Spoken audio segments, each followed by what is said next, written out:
जैसा कि हम बात कर रहे थे फोटोसिंथेसिस के बारे में, यानी कि प्रकाश संश्लेषण के बारे में, और इससे हमारा जो प्रीवियस वीडियो है उसके अंदर हमने प्रकाश संश्लेषण के जर्नल इंट्रोडक्शन के बारे में बात की थी, और साथ में हमने बात की थी इससे संबंधित हिस्ट्री के बारे में कि कुछ जो प्रमुख वैज्ञानिक हैं जिन्होंने प्रकाश संश्लेषण से संबंधित कुछ महत्वपूर्ण तथ्य हमारे सामने रखे थे, तो उनके बारे में जो है वो हमने काफ़ी संक्षेप में जो है वो चर्चा की थी। आज अपनी शुरुआत करने जा रहे हैं साइट ऑफ फोटोसिंथेसिस, यानी कि प्रकाश संश्लेषण का स्थल, यानी कि एक पादप के अंदर प्रकाश संश्लेषण की जो क्रिया होती है उसके बारे में हम ये चर्चा करने जा रहे हैं कि वो वास्तविकता के अंदर पादप में किस भाग के अंदर संपन्न होती है। तो अगर हम बात करें प्रकाश संश्लेषण के स्थल के बारे में, यानी कि फोटोसिंथेसिस की साइट के बारे में, तो हम ये कहेंगे कि जो प्लांट सेल्स हैं उनके अंदर एक स्पेशल प्रकार का सेल ऑर्गेनेल्स यानी कि कोशिकांग उपस्थित होता है, और जिसका नाम है क्लोरोप्लास्ट यानी कि हरित लवक। तो ये हरित लवक जो है यही वो कोशिकांग है जिसके अंदर प्रकाश संश्लेषण की क्रिया संपन्न होती है। तो अगर हम बात करें प्रकाश संश्लेषण के स्थल के बारे में, यानी कि साइट ऑफ फोटोसिंथेसिस के बारे में, तो हम ये कहेंगे कि प्रकाश संश्लेषण का जो स्थल होता है वो क्लोरोप्लास्ट होता है, यानी कि हरित लवक जिसे हम कहते हैं वो प्रकाश संश्लेषण का स्थल है। अगर हम बात करें हरित लवक की सामान्य संरचना के बारे में, तो जैसा कि मैंने यहाँ पर डायग्राम के रूप में जो है वो हरित लवक को प्रदर्शित किया है, जिसके अंदर हम देख रहे हैं कि इसके चारों ओर जो है वो डबल मेम्ब्रेन प्रेजेंट है, जिसमें से बाहर की ओर उपस्थित है बाहरी मेम्ब्रेन यानी कि आउटर मेम्ब्रेन, जिसको हमने प्रदर्शित किया है बाहरी झिल्ली के रूप में। इसके ठीक अंदर की तरफ मौजूद है आंतरिक झिल्ली यानी कि इनर मेम्ब्रेन, और यहाँ पर जो ये बाहर वाली झिल्ली और अंदर वाली जो झिल्ली है इसके बीच के अंदर क्या है, एक स्पेस पाया जाता है, एक खाली जगह या अवकाश मौजूद होता है जिसे हम नाम देते हैं परिकला अवकाश। ठीक है, इसके बाद हम देखते हैं कि इसके अंदर का जो भाग है इसे दो भागों के अंदर बांटा जाता है। एक तो जो ये कॉइन लाइक स्ट्रक्चर जिनसे बना हुआ है इसको तो नाम देंगे हम ग्रेना, और दूसरा इसका ये आउटर जो पोर्शन है ये कहलाएगा स्ट्रोमा। ठीक है, तो अगर हम बात करें स्ट्रोमा की, तो स्ट्रोमा जो भाग है इसका क्लोरोप्लास्ट का, उसके अंदर उपस्थित होते हैं राइबोसोम, कुछ स्टार्च कणिकाएं, इसका वर्ताकार आकृति का डबल स्टैंडर्ड यानी कि द्विरज्जुकीय डीएनए, और कुछ एंजाइम प्रोटीन्स आरएनए वगैरह जो है वो इसके अंदर उपस्थित होते हैं। और इसके अलावा हम देखते हैं कि इसके अंदर एकल झिल्ली युक्त नलिकाकार संरचनाएं पाई जाती हैं, कॉइन लाइक स्ट्रक्चर, जिन्हें नाम दिया जाता है थाइलेकोइड। और ये थाइलेकोइड जो है वो एक के ऊपर एक, जिस तरह से जो अलग अलग कॉइन्स हैं, अगर हमारे पास जैसे कॉइन्स हैं और उन कॉइन्स को एक के ऊपर एक जमा कर दें तो एक चट्टे के समान संरचना बन जाती है, तो वैसा ही जो है वो ग्रुप बन जाता है इन थाइलेकोइड्स के जमा होने के कारण, और उसे नाम दिया जाता है ग्रेनम। यहाँ पर दो नाम आते हैं, कई जगह पर लिखा होता है ग्रेनम, कई जगह आ जाता है ग्रेना। तो यहाँ पर आपको ध्यान देना होगा कि जो ग्रेनम है वो तो है सिंगुलर वर्ड यानी कि एक वचन है, और जो ग्रेना है वो अपने आप में प्लूरल वर्ड है यानी कि ग्रेनम का बहुवचन है। तो इन सभी को संयुक्त रूप से अगर नाम दें तब तो कहेंगे ग्रेना जो कि एक बहुवचन है, और अगर एक को संबोधित करें तब हम कहेंगे ग्रेनम जो कि क्या है, एक वचन है। और इसके साथ साथ हम देखते हैं कि कई जगहों के ऊपर ये जो ग्रेनम है, ये चट्टे के समान जो संरचना है जिसको हमने ग्रेनम कहा है, ये ग्रेनम जो है वो आपस के अंदर जुड़े हुए होते हैं, और जिस संरचना के द्वारा ये आपस के अंदर जुड़ते हैं उस संरचना को नाम दिया जाता है स्ट्रोमा पटलिका। तो ये थे हरित लवक या क्लोरोप्लास्ट की एक सामान्य संरचना, जिसका कुछ डिस्क्रिप्शन जो है उसमें से जो मेन बातें हैं वो हमने यहाँ पर रिप्रेजेंट की है, जिसके अंदर सबसे पहले मैंने आपको बताया है कि क्लोरोप्लास्ट जो है यह कोशिका का वह कोशिकांग है, यानी कि वो सेल ऑर्गेनेल्स हैं जहां पर फोटोसिंथेसिस की क्रिया संपन्न होती है। यानी कि कोशिका के अंदर पाए जाने वाला ये क्लोरोप्लास्ट या जिसे हम हरित लवक कहते हैं, ये उस सेल ऑर्गेनेल्स या उस कोशिकांग के रूप में कार्य करता है जिसके अंदर प्रकाश संश्लेषण यानी कि फोटोसिंथेसिस की जो क्रिया है वो कंप्लीट होती है। आगे बात करते हैं कि अगर हम इस क्लोरोप्लास्ट की बात करें तो जैसा कि मैंने आपको बताया कि इसके चारों ओर क्या हैं, दो मेम्ब्रेन प्रेजेंट हैं और इन मेम्ब्रेन्स का निर्माण होता है लाइपोप्रोटीन। किसके द्वारा? लाइपोप्रोटीन। लाइपोप्रोटीन का मतलब है लिपिड प्लस प्रोटीन से मिलकर के, तो लिपिड और प्रोटीन को संयुक्त रूप से नाम क्या दे दिया? लाइपोप्रोटीन। तो इसलिए हमने कहा यहाँ पर कि लाइपोप्रोटीन जो है इससे निर्मित दो एकल मेम्ब्रेन से परिबद्ध होता है।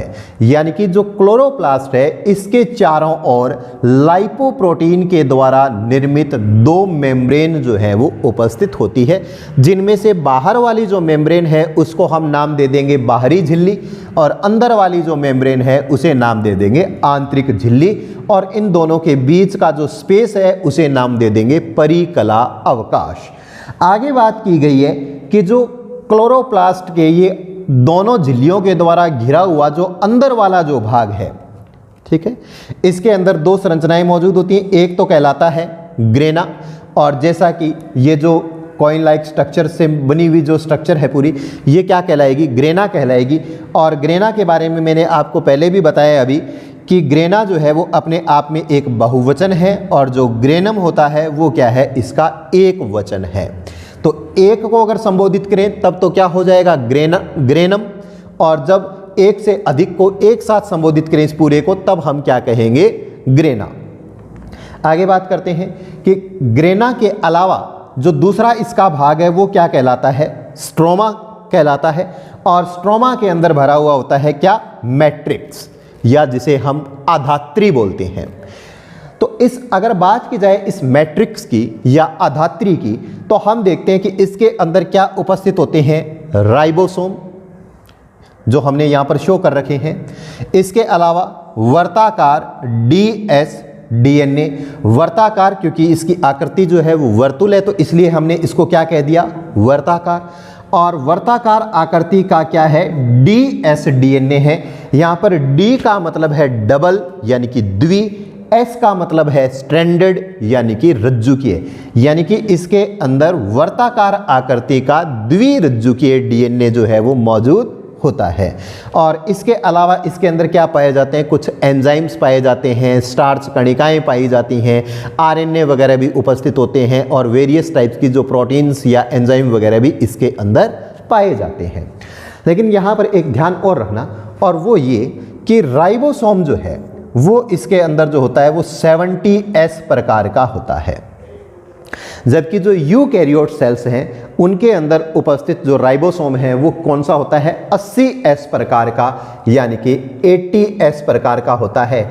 लेकिन क्लोरोप्लास्ट यानी कि जो हरित लवक है वो यूकैरियोट कोशिकाओं के अंदर पाए जाने वाला एक ऐसा कोशिकांग है जिसके अंदर क्या होगा? 70S प्रकार का राइबोसोम मौजूद होगा। ठीक है, इसके बाद हम देखते हैं कि चूंकि इसके अंदर खुद का डबल स्ट्रैंडेड डीएनए भी प्रेजेंट है, राइबोसोम वगैरह भी उपस्थित हैं, और इसके अंदर खुद की प्रतिलिपि बनाने की कैपेबिलिटी पाई जाती है, यानी कि ये खुद जो है वो अपने आप जनन की क्रिया करते हुए अपनी संख्या के अंदर बढ़ोतरी करता है, यानी कि इसके अंदर स्वतः जनन की क्रिया पाई जाती है। ठीक है, तो इसलिए हम ये कहते हैं कि क्लोरोप्लास्ट जो है वो अपने आप में एक ऑटोनॉमस जो ऑर्गेनेल्स है या कोशिकांग है वो के रूप में कार्य करता है, कि क्लोरोप्लास्ट जो है वो क्या है? एक ऑटोनॉमस सेल ऑर्गेनेल्स के रूप में कार्य करता है। क्यों? क्योंकि ये क्या है? स्वतः जनन की क्रिया के द्वारा अपनी संख्या के अंदर बढ़ोतरी कर सकता है। और यहाँ तक कि कुछ लोगों का तो ये भी मानना है कि ये क्लोरोप्लास्ट जो है वो यूकैरियोट कोशिका के अंदर पाई जाने वाली एक प्रोकैरियोट प्रकार की कोशिका है, क्योंकि इसके जो करैक्टर मिलते हैं वो प्रोकैरियोट कोशिका से सिमिलैरिटी शो करते हैं, जैसे कि इसके अंदर इसका वर्तुल आकृति का डबल स्ट्रैंडेड डीएनए उपस्थित है। इसका जो राइबोसोम है वो भी क्या है, 70s प्रकार का है, जो प्रोकैरियोट से कोरिलेट करता है। तो इसलिए कुछ लोग जो है वो इसको एक प्रोकैरियोट टाइप की कोशिका भी मानते हैं, जो कि यूकैरियोट कोशिका के अंदर उपस्थित है। तो इसलिए इसको सेल विद इन सेल भी कहा जाता है, कि क्लोरोप्लास्ट के लिए हम सेल विद इन सेल भी कह सकते हैं, क्योंकि इसके अंदर जो है वो एक प्रोकैरियोटिक टाइप की कोशिका के जो कैरेक्टर हैं वो मौजूद हैं, और ये प्रेजेंट कहाँ पर होती है, एक यूकैरियोट कोशिका के अंदर सेल ऑर्गेनेल्स के रूप में, यानी कि एक कोशिकांग के रूप में। तो इसलिए हम इसके बारे में ये भी कह सकते हैं कि ये क्या है, सेल विद इन सेल है। आगे बात करते हैं, हम बात कर रहे थे इसकी संरचना की। तो अब अगर इसके मैट्रिक्स के बारे में बात की जाए तो हम देखते हैं कि इसके मैट्रिक्स के अंदर एकल झिल्ली से निर्मित नलिकाकार तंत्र मौजूद होता है। ये वाली जो स्ट्रक्चर जो मैंने ब्लू कलर के द्वारा यहाँ पर ड्रॉ कर रखी है उसके बारे में बात की जा रही है, कि मैट्रिक्स के अंदर एकल झिल्ली से निर्मित नलिकाकार तंत्र मौजूद होता है।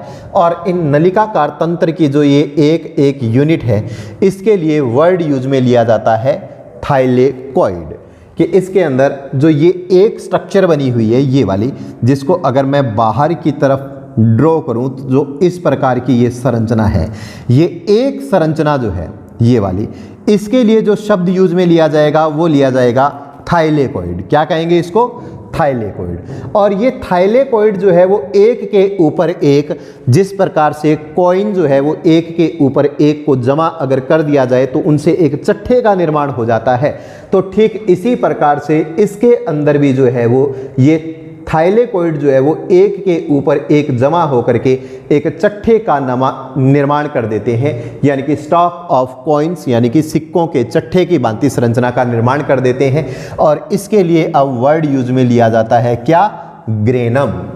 ये वाली स्ट्रक्चर इतनी, इसको हम क्या कह रहे हैं, अब ग्रेनम कह रहे हैं। और चूंकि ग्रेनम जो है वो अपने आप में एक सिंगुलर वर्ड है, यानी कि एक वचन है, और अगर इसका बहुवचन उपयोग में लिया जाए तो वो होगा ग्रेना। आगे बात करते हैं कि कुछ जगहों के ऊपर ये ग्रेनम जो है, जैसे एक ग्रेनम ये है और दूसरा ग्रेनम अगर मान लो हम ये मान लेते हैं तो दो ग्रेनम हो गए। तो हम देखते हैं कि कुछ जगहों के ऊपर ये ग्रेनम जो है वो आपस के अंदर क्या होते हैं, जुड़े हुए होते हैं, और जिस संरचना के द्वारा ये आपस के अंदर जुड़ते हैं उसके लिए शब्द यूज में लिया जाता है स्ट्रोमा पटलिका या स्ट्रोमा लेमिला। ठीक है, तो हमने यहाँ पर रिप्रेजेंट किया है कि कुछ जगहों के ऊपर ग्रेनम स्ट्रोमा पटलिकाओं के द्वारा आपस में क्या रहते हैं, जुड़े हुए रहते हैं, जैसा कि हमने यहाँ पर डायग्राम के अंदर इनको रिप्रेजेंट किया है।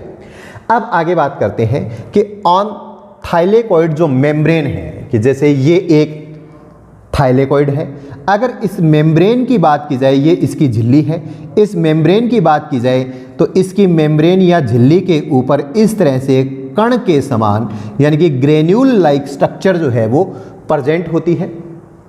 ठीक है, और इस ग्रेन्यूल लाइक स्ट्रक्चर के रूप में यहाँ पर क्या पाए जाते हैं, फोटोसिंथेटिक जो पिगमेंट हैं वो प्रेजेंट होती है। ग्रेन्यूल लाइक स्ट्रक्चर जो है, ठीक है सॉरी, ये ग्रेन्यूल लाइक स्ट्रक्चर जो है इसके रूप में क्या प्रेजेंट है, यहाँ पर फोटोसिंथेटिक जो पिगमेंट है वो प्रेजेंट है, जिनको हम आगे चल करके देखेंगे कि क्वांटोसोम कहते हैं।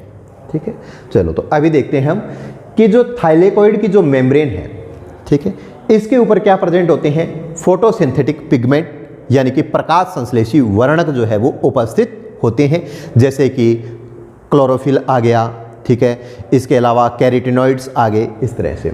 तो इसके अंदर क्या है कि जो थाइलेकॉइड की जो मेम्ब्रेन है ये वाली, ठीक है, इस थाइलेकॉइड के मेम्ब्रेन के ऊपर क्या होते हैं, फोटोसिंथेटिक पिगमेंट जो है वो उपस्थित होते हैं, यानी कि प्रकाश संश्लेषी वर्णक जो है वो मौजूद होते हैं। प्रकाश संश्लेषी वर्णकों के रूप में जनरली क्या पाए जाते हैं, क्लोरोफिल और कैरोटिनॉइड्स, जिनके बारे में हम आगे डिस्कशन करेंगे। और ये फोटोसिंथेटिक जो पिगमेंट है जो कि कहाँ उपस्थित है, थाइलेकॉइड की मेम्ब्रेन के ऊपर, इनके द्वारा जो है वो दृश्य स्पेक्ट्रम जो है जिसकी वेवलेंथ मानी जाती है 400 nm से लेकर के 700 nm तक इनका अवशोषण करते हैं। और इसलिए इस प्रकाश का जो ये वाला स्पेक्ट्रम, दृश्य स्पेक्ट्रम जो है, जिसका क्या किया जाता है, फोटोसिंथेटिक पिगमेंट्स के द्वारा अवशोषण किया जाता है और प्रकाश संश्लेषण की क्रिया को संपन्न करवाया जाता है, इसलिए इसे PAR कहा जाता है। PAR का मतलब फोटोसिंथेटिकली एक्टिव रेडिएशन, यानी कि प्रकाश का वो वर्णक्रम जिसका अवशोषण करते हुए प्रकाश संश्लेषण की क्रिया को संपन्न करवाया जाता है, तो वो क्या कहलाता है, PAR कहलाता है, यानी कि फोटोसिंथेटिकली एक्टिव रेडिएशन कहलाता है। तो PAR की अगर वेवलेंथ की बात की जाए तो PAR है क्या, दृश्य जो स्पेक्ट्रम है वो है, और इसकी वेवलेंथ क्या होती है, 400 nm से लेकर के 700 nm तक। अब यहाँ पर ये काफ़ी इंपॉर्टेंट बात है जो आपको ध्यान में रखनी है कि इस दृश्य स्पेक्ट्रम में से बैंगनी, नीले और लाल रंग का जो वर्णक्रम होता है, इसका अवशोषण सबसे अधिक किया जाता है। इसके बाद बात करते हैं कि अगर बात की जाए ग्रेना की, तो देखो ये थाइलेकोइड, और थाइलेकोइड से मिलकर के क्या बना, ग्रेनम, ठीक है। और ग्रेनम का बहुवचन क्या हो गया, ग्रेना। और इस ग्रेना के अंदर जो ये थाइलेकोइड प्रेजेंट था, इस थाइलेकोइड की मेम्ब्रेन के ऊपर क्या उपस्थित था, फोटोसिंथेटिक पिगमेंट, यानी कि प्रकाश संश्लेषी वर्णक। और ये प्रकाश संश्लेषी वर्णक कार्य क्या कर रहे थे, सूर्य की प्रकाशीय ऊर्जा को अवशोषित करने का कार्य कर रहे थे। तो इसलिए हम ये मानते हैं कि सूर्य का प्रकाश जो है वो अवशोषित कहाँ किया जाता है, ग्रेनम के अंदर। तो इसलिए हम ये कहेंगे कि जो ग्रेना है, इसके अंदर प्रकाश संश्लेषण की जो क्रिया है उसका कौन सा भाग संपन्न होगा, लाइट रिएक्शन वाला जो भाग है वो संपन्न होगा। जैसा कि मैंने प्रीवियस वीडियो के अंदर भी बताया था कि जो फोटोसिंथेसिस है, इसकी संपूर्ण क्रिया को 2 स्टेप्स के अंदर बांटा गया है। एक तो आता है लाइट रिएक्शन और दूसरा आता है डार्क रिएक्शन, ठीक है।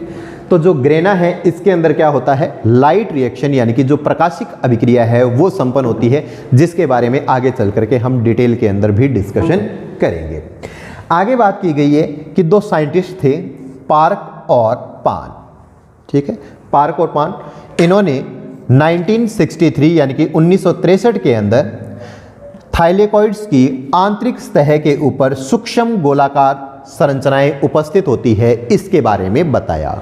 कि 1963 के अंदर पार्क और पान ने ये बताया कि जो ये थाइलेकोइड है, इसकी जो इनर सरफेस, थाइलेकोइड की जो मेम्ब्रेन है, झिल्ली जो है, इसकी इनर सरफेस यानी कि जो आंतरिक सतह है, इसके ऊपर सूक्ष्म गोलाकार संरचनाएं उपस्थित होती हैं। और इन संरचनाओं के लिए इन्होंने वर्ड यूज किया क्वांटोसोम, ठीक है। तो इनको क्या नाम दिया, क्वांटोसोम। तो देखो क्या कहा हमने अभी कि पार्क और पान ने 1963 के अंदर ये बताया कि जो थाइलेकोइड है, इसकी आंतरिक सतह के ऊपर सूक्ष्म गोलाकार संरचनाएं उपस्थित होती हैं और जिन्हें क्या कहा जाता है, क्वांटोसोम कहा जाता है। और इन्हीं के द्वारा क्या किया जाता है, सूर्य की प्रकाशीय ऊर्जा का अवशोषण किया जाता है। क्वांटोसोम कुछ नहीं, क्वांटोसोम क्या है कि जो प्रकाश संश्लेषी वर्णक है उनका एक ग्रुप है, समूह है, इकट्ठे मौजूद होते हैं वो वहाँ पर, ठीक है। तो इसलिए हम ये कहेंगे कि क्वांटोसोम जो है वो यूनिट ऑफ फोटोसिंथेसिस के रूप में भी कार्य करती है। आगे बात की गई है कि जैसा कि मैंने अभी आपको बताया कि क्वांटोसोम क्या है, प्रकाश संश्लेषी जो वर्णक है उनका क्या है, ग्रुप है। तो वही हमने यहाँ पर डिस्कशन किया है कि एक क्वांटोसोम जो है उसके अंदर लगभग 230 जो है वो क्लोरोफिल के अणु प्रेजेंट होते हैं। कि अगर हम देखें कि ये जो है वो एक क्वांटोसोम है, तो इस क्वांटोसोम के अंदर क्लोरोफिल के कितने अणु होंगे, लगभग 230 अणु जो है वो उपस्थित होंगे, 230। और इन 230 अणुओं में से 160 अणु जो हैं 160, ये तो होंगे किसके, क्लोरोफिल ए के। और 70 अणु जो हैं वो किसके होंगे, क्लोरोफिल बी के जो हैं वो होंगे। तो टोटल कितने होंगे, 160 और 70, 230 हो गए। इसके अलावा भी इसके अंदर कुछ और पिगमेंट जो हैं वो प्रेजेंट होते हैं, जैसे कि 48 अणु जो हैं वो कैरोटीनॉइड्स के होते हैं, 46 जो है वो क्विनोन होते हैं, और 116 अणु जो हैं वो लगभग फॉस्फोलिपिड के होते हैं। और इसके अलावा कुछ अन्य अणु और एंजाइम जो हैं वो भी इस क्वांटोसोम के अंदर पाए जाते हैं। तो ये हमने डिस्कशन किया अभी क्वांटोसोम का संगठन, ठीक है। तो एक क्वांटोसोम के अंदर मेन जो याद रखने वाली बात है ना वो ये है इस क्वांटोसोम के अंदर कि 230 जो है वो क्लोरोफिल के अणु होते हैं। और थोड़ा सा और डिटेल के अंदर जाएं अगर हम, तो हम देखेंगे कि इन 230 में से जो 160 है वो तो होंगे क्लोरोफिल ए के और 70 जो है वो होंगे क्लोरोफिल बी के। इसके अलावा 48 जो है वो लगभग 48 जो है वो कैरोटीनॉइड्स, 46 जो है वो क्विनॉन और 116 जो है वो फॉस्फोलिपिड और कुछ अन्य अणु और साथ में इसके अंदर कुछ एंजाइम्स जो है वो प्रेजेंट होते हैं। तो ये हमने बात की फोटोसिंथेटिक जो पिगमेंट्स हैं उनके बारे में और साथ में जो क्वांटोसोम है इनके बारे में।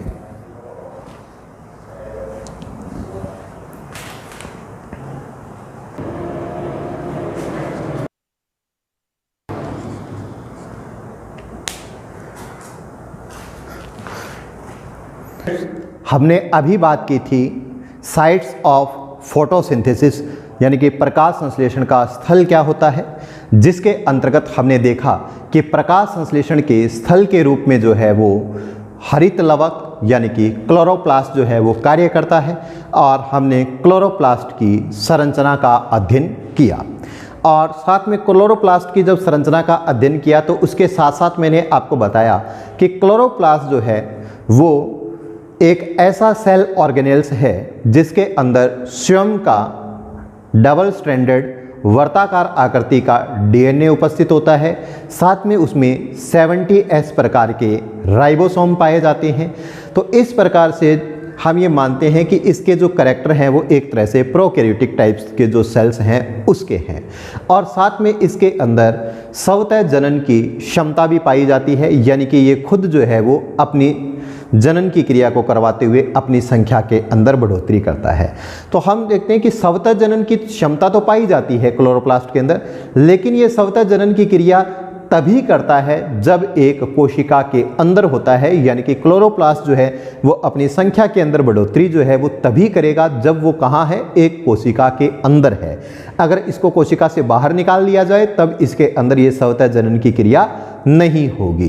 तो इसलिए हम क्लोरोप्लास्ट के लिए कह सकते हैं कि ये एक सेमी ऑटोनॉमस जो ऑर्गन है, अर्ध स्वायत्त शासी जो कोशिकांग है उसके रूप में कार्य करता है। पूर्ण स्वायत्त शासी हम इसलिए नहीं कहेंगे इसको क्योंकि ये जो अगर इसको कोशिका से बाहर निकाल दिया जाए तो उसके बाद में जो है वो इसके अंदर मल्टीप्लिकेशन की क्रिया जो है वो यानी कि गुणन की क्रिया जो है वो नहीं होगी। ये कहाँ करेगा, जब कोशिका के अंदर ही होगा। तो इसलिए हम ये कहेंगे कि क्लोरोप्लास्ट जो है वो एक सेमी ऑटोनॉमस ऑर्गन के रूप में कार्य करता है। और इसके साथ साथ यह भी कहा जाता है कि क्लोरोप्लास्ट जो है वो एक सेल विद इन सेल है, यानी कि कोशिका के अंदर एक दूसरी कोशिका है। तो हमने इस अभी जो है वो क्लोरोप्लास्ट की संरचना के बारे में जो है वो अध्ययन किया है। अब हम बात करते हैं फोटोसिंथेटिक जो पिगमेंट है उनके बारे में कि प्रकाश संश्लेषी वर्णक जो है वो कौन कौन से होते हैं इनके बारे में। तो अगर फोटोसिंथेटिक पिगमेंट की बात की जाए, प्रकाश संश्लेषी वर्णकों की अगर बात की जाए तो ये मुख्य रूप से कितने प्रकार के हैं, 3 प्रकार के हैं। कौन कौन से? क्लोरोफिल, कैरोटीनॉइड्स और फाइकोबिलेंस। तो हम यहाँ पर बात करते हैं अब प्रकाश संश्लेषी पिगमेंट के बारे में, फोटोसिंथेटिक जो पिगमेंट है इनके बारे में। तो इसके अंदर क्या आएगा, एक तो क्लोरोफिल आएंगे, दूसरे कैरोटीनॉइड्स और तीसरा फाइकोबिलेंस, जिनका हम एक एक करके अब डिटेल के अंदर अध्ययन करेंगे। तो सबसे पहले हम शुरुआत करने जा रहे हैं क्लोरोफिल की, ठीक है, यानी कि हरित लवक की। क्लोरोफिल जो है इसका कलर कैसा होता है, ग्रीन होता है, तभी तो इसे हरित लवक कहा गया है, हरे रंग का होता है, ग्रीन। और प्लांटी किंगडम जो है, पादप जगत जो है, इसके अंदर लगभग 7 प्रकार के क्लोरोफिल देखने को मिलते हैं। 7 types of chlorophyll are present in plantae kingdom. जो कौन कौन से हैं? क्लोरोफिल ए है, क्लोरोफिल बी है, क्लोरोफिल सी है, क्लोरोफिल डी है और क्लोरोफिल ई। तो ये टोटल कितने हो गए अभी? 5, ठीक है। और इसके अलावा 2 और हैं जो जनरली कहाँ प्रेजेंट होते हैं, बैक्टीरियोविरिडिन और बैक्टीरियो क्लोरोफिल। तो टोटल कितने हो गए? 7 हो गए। कौन कौन से? Chlorophyll A, chlorophyll B, chlorophyll C, chlorophyll D, chlorophyll E और बैक्टीरियोविरिडिन एंड बैक्टीरियोक्लोरोफिल। ठीक, इसके बाद अगर हम बात करें इनमें से क्लोरोफिल ए के बारे में, तो क्लोरोफिल ए के बारे में ये कहा जाता है कि ये एक यूनिवर्सल पिगमेंट है। यूनिवर्सल पिगमेंट का मतलब प्रकाश संश्लेषण करने वाले सभी प्रकार के जो प्लांट हैं उनके अंदर ये देखने को मिलता है। तो हमने कहा कि क्लोरोफिल ए जो है वो क्या है, एक यूनिवर्सल पिगमेंट के रूप में कार्य करता है, सार्वत्रिक वर्णक के रूप में कार्य करता है। सार्वत्रिक वर्णक यानी कि यूनिवर्सल पिगमेंट के रूप में कार्य करता है। इसका मतलब ये है यहाँ पर कि ये बैक्टीरिया के अलावा सभी प्रकाश संश्लेषी जो पादप है, यानी कि जीवाणुओं को अगर छोड़ दिया जाए तो बैक्टीरिया के अलावा जितने भी ऐसे प्लांट्स हैं जिनके अंदर फोटोसिंथेसिस की क्रिया हो रही है, तो उनके अंदर ये क्लोरोफिल ए जो है वो अवश्य पाया जाएगा। अगर बात की जाए क्लोरोफिल बी की, तो क्लोरोफिल बी जो है वो एक सहायक वर्णक के रूप में कार्य करता है, जबकि क्लोरोफिल ए जो है वो किसके रूप में कार्य करेगा, मुख्य वर्णक के रूप में, मेन पिगमेंट के रूप में।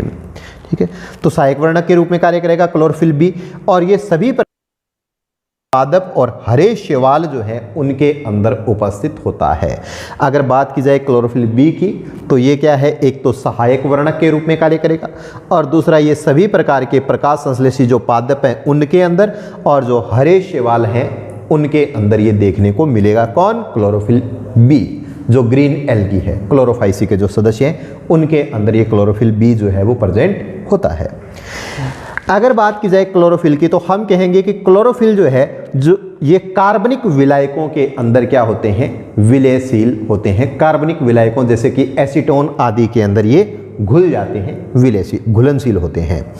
और क्लोरोफिल बी जो है, इसकी घुलनशीलता जो है वो बाकी क्लोरोफिल की तुलना में क्या है, अधिक है। तो इसलिए हमने यहाँ पर रिप्रेजेंट किया है कि क्लोरोफिल बी जो है, इसकी विलेयता जो है वो क्या होती है, सबसे अधिक होती है। तो ये था क्लोरोफिल का जर्नल इंट्रोडक्शन, जिसके अंदर अगर मेन बातों की बात की जाए तो ये 7 टाइप के हैं। एक तो ए से लेकर के ई तक, और इसके अलावा बैक्टीरियोविरिडिन और बैक्टीरियोक्लोरोफिल। क्लोरोफिल ए की अगर बात की जाए तो यूनिवर्सल पिगमेंट है, और बैक्टीरिया के अलावा प्रकाश संश्लेषण करने वाले सभी पादपों के अंदर प्रेजेंट है।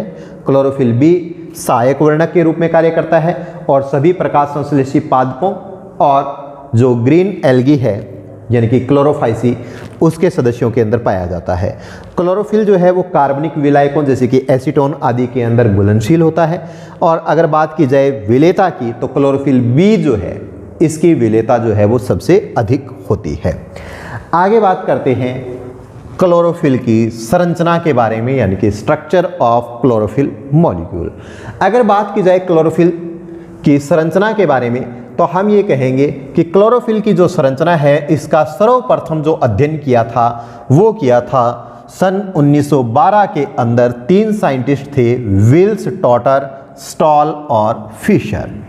अगर बात की जाए क्लोरोफिल की संरचना के बारे में, तो हम कहेंगे कि क्लोरोफिल की संरचना का सर्वप्रथम जो अध्ययन किया था वो 1912 के अंदर 3 साइंटिस्ट थे, विल्स, टॉटर, स्टॉल और फिशर, इन्होंने किया था। क्लोरोफिल जो है वो अपने आप के अंदर एक ध्रुवीय अणु है, पोलर मॉलिक्यूल्स हैं। क्लोरोफिल की अगर संरचना की बात की जाए तो इसके अंदर मुख्य रूप से 2 भाग देखने को मिलते हैं। एक तो होता है इसका शीर्ष भाग, और दूसरा होता है इसका पूंछ भाग, यानी कि ऊपर वाला हेड रीजन और नीचे की तरफ पाया जाता है इसका टेल रीजन। तो इस तरह से ऊपर की तरफ तो क्या होता है इसका हेड रीजन, शीर्ष भाग, और नीचे की तरफ क्या होता है, एक लंबी पूंछ पाई जाती है जिसे टेल रीजन कहा जाता है। शीर्ष भाग की अगर बात की जाए तो यानी कि ऊपर वाला जो हेड रीजन है, इसके अंदर क्या प्रेजेंट होती है, पोरफायरिन वलय उपस्थित होती है। कौन सी वलय होती है, इसको क्या नाम दिया जाता है, पोरफायरिन वलय, ये नाम याद रखना। तो शीर्ष भाग जो है इसके अंदर कौन सी रिंग प्रेजेंट है, पोरफायरिन वलय, और जबकि जो पूंछ वाला भाग है वो कौन सा है, वो होती है फाइटोल चेन या फाइटोल श्रृंखला।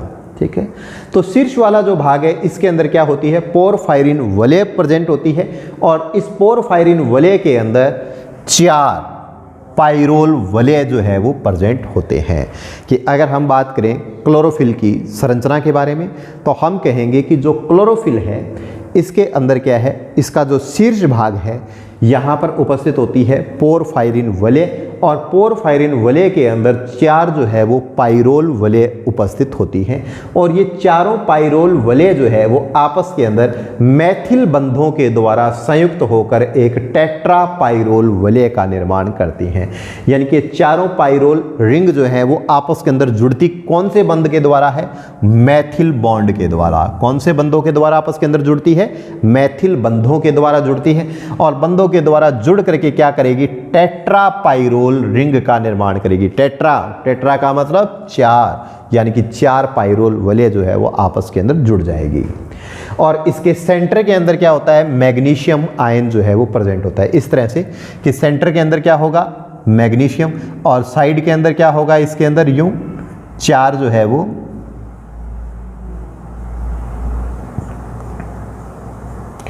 इस तरह से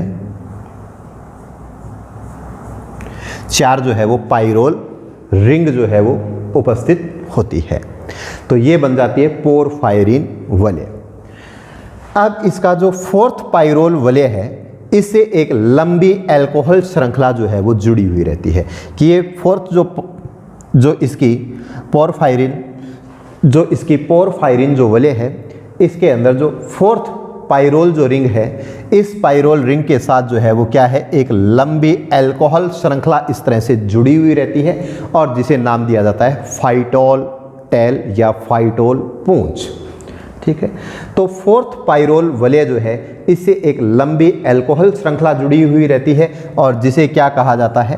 फाइटोल पूंछ कहा जाता है। अब क्लोरोफिल के हमने अलग अलग प्रकार देखे थे। इनमें से अगर मुख्य रूप से अगर हम इन 2 के बारे में बात करें, तो इनमें से क्लोरोफिल ए जो है, इसका फॉर्मूला होता है C55H72O5N4 और Mg, यानी कि मैग्नीशियम। ठीक है, तो ये इसका फॉर्मूला है C55H72O5N4 और Mg। इसके अंदर क्या है? जो इसकी पोरफायरिन के 3rd कार्बन के ऊपर क्या पाया जाता है? CH3 समूह, यानी कि मैथिल जो ग्रुप है वो प्रेजेंट होता है। यहां पर जो है, अगर बात करूं मैं क्लोरोफिल ए की, तो क्लोरोफिल ए के अंदर यहां पर क्या उपस्थित होगा? मैथिल ग्रुप प्रेजेंट होगा, यानी कि CH3 जो है वो यहां पर उपस्थित होगा। और इसी प्रकार से अगर बात की जाए क्लोरोफिल बी की, तो क्लोरोफिल बी जो है, इसके अंदर C55H70O6N4 और Mg। ठीक है, लेकिन इसके अंदर क्या होता है? क्लोरोफिल बी के अंदर इस CH3 की जगह पर, यानी कि मैथिल ग्रुप जो है, इसकी जगह पर यहां पर क्या होगा? एल्डिहाइड जो ग्रुप है CHO, वो प्रेजेंट होगा। और इस मैथिल ग्रुप और एल्डिहाइड ग्रुप के कारण ही जो है वो इनके फॉर्मूला के अंदर डिफरेंस है। तो जैसे कि अगर हम इन दोनों का कंपैरिजन करें कि क्लोरोफिल ए जो है, क्लोरोफिल ए, इसके अंदर कौन सा ग्रुप है? मैथिल ग्रुप प्रेजेंट है CH3, जिसके अंदर क्या है? कार्बन जो है वो 1 और हाइड्रोजन के जो है वो कितने परमाणु हैं? 3। ठीक, तो इसके कारण यहाँ पर C55 और H72, ठीक है, और O5N4 और Mg। लेकिन अगर मैं बात करूं क्लोरोफिल बी की, तो क्लोरोफिल बी के अंदर क्या प्रेजेंट है? एल्डिहाइड, जिसके अंदर क्या है? कार्बन कितने हैं? 1, हाइड्रोजन कितना है? 1, और ऑक्सीजन कितना है? वो भी 1। ठीक है, अब अगर हम इनका आपस के अंदर कंपेयर करें, तो कार्बन जो है मैथिल ग्रुप में 1, तो एल्डिहाइड में भी 1, तो कार्बन के अंदर कोई चेंज नहीं आया। तो इसलिए क्लोरोफिल ए और क्लोरोफिल बी दोनों के अंदर नंबर ऑफ जो कार्बन है वो क्या है? इक्वल है, सेम है, C55। ठीक, ये याद रखने का थोड़ा सा तरीका है, जिसके कारण क्या है? आपको इनका फॉर्मूला जो है वो याद रह जाएगा। अब अगर बात करें हाइड्रोजन की, तो क्लोरोफिल ए के अंदर हाइड्रोजन कितने हैं? 3 हैं। यहाँ पर क्लोरोफिल ए की अगर मैं बात करूँ, तो इस क्लोरोफिल ए के अंदर अगर हम बात करें इस मैथिल ग्रुप की, तो इस मैथिल ग्रुप के अंदर हाइड्रोजन कितने हैं? 3 हैं। और जबकि क्लोरोफिल बी के अंदर इस मैथिल ग्रुप की जगह पर क्या आ जाएगा? एल्डिहाइड आ जाएगा, जिसके अंदर हाइड्रोजन कितने हैं? 1 ही है। तो इसका मतलब क्लोरोफिल ए की तुलना में क्लोरोफिल बी के अंदर हाइड्रोजन जो है वो क्या होंगे, 2 कम होंगे। ठीक है, ध्यान से सुनना कि अगर बात करें क्लोरोफिल ए की, तब तो इसके अंदर कौन सा ग्रुप प्रेजेंट है, मैथिल यानी कि CH3। और अगर बात की जाए क्लोरोफिल बी की, तब इसके अंदर कौन सा है, एल्डिहाइड यानी कि CHO। तो अगर हम इस मैथिल और एल्डिहाइड का आपस के अंदर कंपैरिजन करें तो हम देखते हैं कि क्लोरोफिल ए जो है इसकी तुलना में क्लोरोफिल बी जो है इसके अंदर हाइड्रोजन के परमाणु जो हैं वो क्या आ जाएंगे, 2 कम होंगे। यही कारण है कि यहाँ पर तो कितने 72 और यहाँ पर कितने आ गए 70 यानी कि 70, यानी कि 2 क्या हो गए, कम। ठीक, अब अगर बात करें आगे ऑक्सीजन की, तो यहाँ पर इस मैथिल ग्रुप के अंदर तो कोई ऑक्सीजन नहीं है, लेकिन एल्डिहाइड के अंदर क्या आ गया, ऑक्सीजन का एक परमाणु एक्स्ट्रा आ चुका है। तो इसका मतलब क्लोरोफिल बी जो है इसके अंदर क्या हो जाएगा, ऑक्सीजन का जो है वो एक परमाणु एक्स्ट्रा होगा। तो यहाँ 5 है तो यहाँ कितने हो गए, 6। तो कहने का मतलब कि अगर आप क्लोरोफिल ए और क्लोरोफिल बी का आपस के अंदर कंपैरिजन करोगे तो क्लोरोफिल बी के अंदर ए की तुलना में हाइड्रोजन परमाणु जो है वो तो क्या होंगे, 2 कम होंगे, और ऑक्सीजन परमाणु जो है वो क्या हो जाएगा, 1 अधिक हो जाएगा। और इसी प्रकार से इनका ये फॉर्मूला आ जाएगा। अगर आप ये कॉन्सेप्ट ध्यान में रखोगे कि क्लोरोफिल बी के अंदर हाइड्रोजन जो है वो तो क्या है, ए की तुलना में 2 कम है, और ऑक्सीजन जो है वो क्या है, 1 अधिक है, तो ये फॉर्मूला बड़ा आसानी से याद रह जाएगा।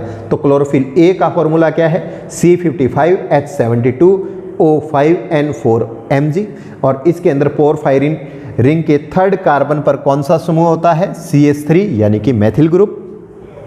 और अगर बात की जाए क्लोरोफिल बी की, तो इसका फॉर्मूला क्या है, C55H70O6N4Mg, और इसके अंदर कौन सा ग्रुप जुड़ा हुआ होगा, एल्डिहाइड यानी कि CHO। ठीक है, अगर बात की जाए कलर की, तो क्लोरोफिल ए जो है इसका कलर कौन सा होगा, नीला हरा, ब्लू ग्रीन, और क्लोरोफिल बी जो है इसका कलर कौन सा होगा, पीला हरा होगा, यानी कि येलो ग्रीन होगा। तो ये था क्लोरोफिल।